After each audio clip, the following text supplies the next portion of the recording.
the heralds of the resurrection. The risen Jesus had decided to spend a short time longer on earth with a twofold purpose: to gain experience in a morontia body and to show his followers that death is not the end, but the beginning of a journey toward a state of pure perfection.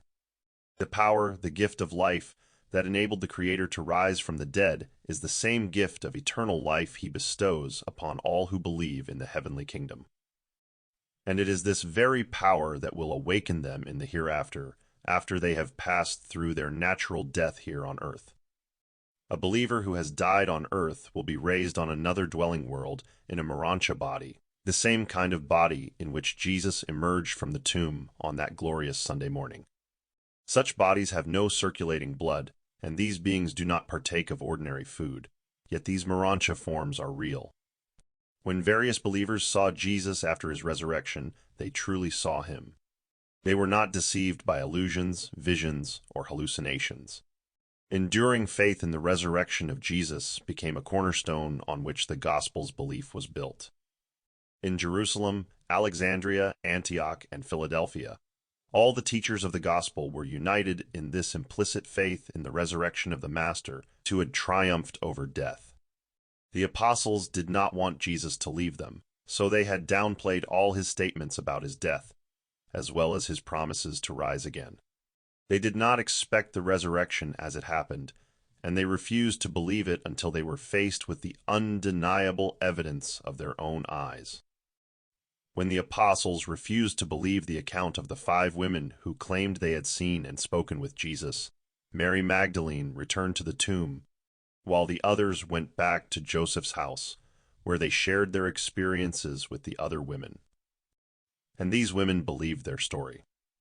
Shortly after 6 o'clock that Sunday morning, the daughter of Joseph of Arimathea, along with the 4 women who had seen Jesus, went to the house of Nicodemus. There, they recounted all these events to everyone present, including Nicodemus, David Zebedee, and Joseph of Arimathea. Nicodemus and the others questioned their story, suggesting that the Jewish leaders might have removed the body. But Joseph and David were inclined to believe the report, and they hurried to the tomb to investigate. They found the empty tomb exactly as the women had described. Sadly, they were the last to see the burial cave in that state, for at 7:30, the high priest sent the captain of the temple guard to the tomb to inspect it and erase any possible evidence. The captain gathered the grave cloths, wrapped them in the linen sheet, and on his way back to the city, he carelessly tossed them off a steep cliff. David and Joseph went straight from the tomb to the house of John Mark, where they met with the 10 apostles in the upper room. The apostle John was the only one somewhat inclined to believe that Jesus had risen from the dead. Peter had believed it first, but when he didn't see the Master, he slipped back into doubt. They all agreed among themselves that the Jewish Sanhedrin must have taken the body. David had no patience to argue with them, but as he left, he said, "You are the apostles, and you should understand these things. I won't debate with you, but I'm going back to the house of Nicodemus, where I'll send the messengers out one last time with a final message as heralds of the Master's resurrection. For I heard him say many times that if he died, he would rise on the 3rd day, and I believe it." With these steadfast words to the disheartened apostles, David walked out the door. Back at Nicodemus's house, he gathered all his messengers in the spacious courtyard and addressed them as follows: "Brothers, all this time you have served me according to the oath we swore to one another, and I call you as witnesses that I have never sent you out with false information.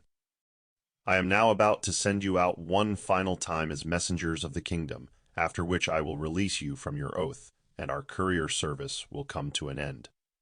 Men, I declare to you that our work is finished. The Master no longer needs mortal messengers. He has risen from the dead. He told us many times, long before they arrested him, that he would die and rise again on the 3rd day. I have seen the tomb, it is empty. I have spoken with Mary Magdalene and 4 other women who talked with Jesus. I am sending you out one last time with a message you must carry to the believers, and this is it: Jesus has risen from the dead. The tomb is empty." Some of those present tried to persuade David not to do this, but he would not be swayed. Then they attempted to dissuade the messengers, but the men paid no heed to their words of doubt. And so, on that glorious Sunday morning, just before 10 o'clock, these 26 brave men set out as the first heralds of the mighty truth of the risen Jesus. Though most of these 26 did not fully grasp the message themselves, they did not hesitate to accept the task. They did so out of obedience to their mutual oath and loyalty to David Zebedee, in whom they had great trust. Even those who doubted the message delivered it just as surely and swiftly. These 26 men were sent to all the centers of believers, from Alexandria in the south to Damascus and Sidon in the north, and as far as Philadelphia in the east.